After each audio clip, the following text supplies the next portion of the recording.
മലയാളം സ്വരാക്ഷരങ്ങൾ. ആ മുതൽ അം വരെയുള്ള അക്ഷരങ്ങൾ.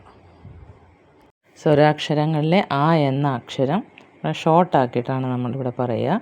ആ എന്നാണ് പറയുക, ഷോർട്ടായിട്ട്. വാ തുറന്ന് പിടിച്ചുകൊണ്ട് ആ.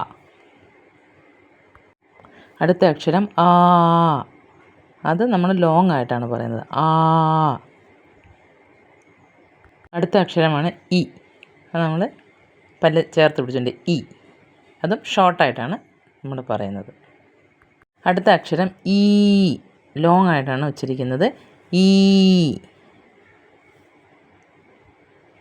അടുത്ത സ്വരാക്ഷരമാണ് ഉ, നമ്മൾ ചുണ്ട് കുറച്ചുകൂടെ മുന്നോട്ട് തള്ളി കൂർപ്പിച്ച് പിടിച്ചുകൊണ്ടാണ് ഇത് ഉച്ചരിക്കേണ്ടത്. ഷോർട്ടായിട്ടാണ് ഉച്ചരിക്കേണ്ടത്. ഉ. അടുത്ത അക്ഷരം എന്ന് പറയുന്നത് ഊ, അത് ലോങ് ആയിട്ടാണ് ഉച്ചരിക്കേണ്ടത്. ഊ എന്നാണ് പറഞ്ഞത്, നീട്ടി ഉച്ചരിച്ചത്.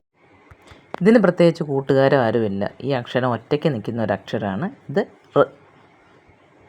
ഷോർട്ടാക്കിയിട്ട് പറയാം. അടുത്ത അക്ഷരമാണ് ഇത് എ, ഇതും ഷോർട്ടാക്കിയിട്ട് വേണം പറയാൻ. ഷോർട്ടാക്കിയിട്ട് പറയുമ്പോൾ എ.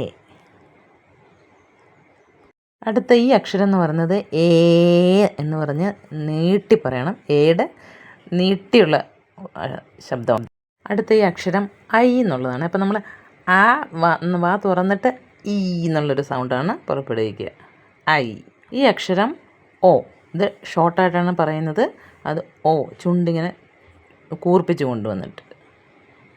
ആദ്യം പറഞ്ഞ ഓ എന്ന് പറയുന്ന അക്ഷരത്തിൻ്റെ കുറച്ചുകൂടി ലോങ് ആയിട്ടുള്ള അക്ഷരമാണ് ഓ.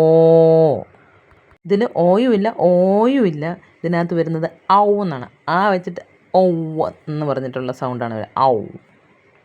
ഇത് ആയുടെ കൂടെ ആ ഒരു ചെറിയൊരു സീറോ പോലെ കണ്ടില്ല, അതിന് അനുസാരം എന്ന് പറയാം. അം, ചുണ്ടടയ്ക്കുക, കൂട്ടി അടയ്ക്കുക. അം. ഇത് കൂടുതൽ സംസ്കൃത ഭാഷ കടമെടുത്തതാണ്. അം, ആ എന്നുള്ളതാണ്.